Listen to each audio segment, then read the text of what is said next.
8 дена притвори кривична пријава за предизвикување на шумски пожар за Скопјанец и неговите два сина, кои биле фатени непосредно откако подметнале пожар кај Патишка река во околината на Скопје. Тие биле забележани од, за разлика од нив, совесен граѓанин кој веднаш ја повикал полицијата. При апсењето кај нив биле најдени уште неколку литри бензин со кој полевале за да предизвикаат шумски пожар. Тројцата со извршители, со намера да предизвикаат општа опасност за животот и телото на луѓето или за имот од големи размери. На 9 август предизвикале пожар, полевајќи со запалива течност шумско земјиште покрај локален пат на местото викано Дупки, кај Патишка река.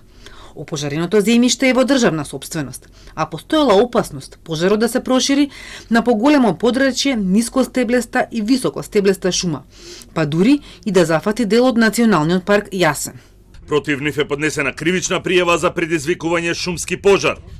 Тој што со пожар, поплава, експлозија, отров или отровен газ, јонизирачко зрачење, моторна сила, електрична или друга енергија, или со друго општо опасно дејствие или средство ќе предизвика значителна опасност за животот или телото на луѓето или за имотот од големи размери, ќе се казни со затвор од 6 месеци до 5 години.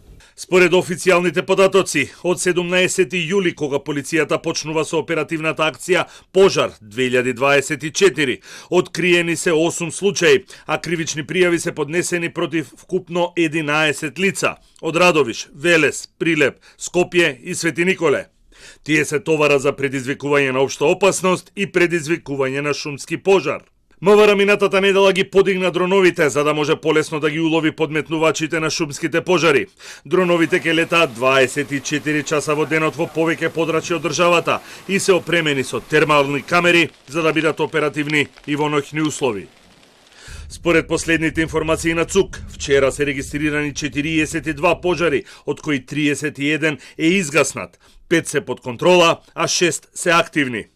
Повеќе од 20 дена пожарникарите, армијата, специјалните полициски единици, доброволци и странската помош, како на земја, така и од воздух, се обидуваат да локализираат и изгаснат пожарот кај Јасен, а гори и на Галичица, во Новаци, Македонски Брод, Кичево и Чашка.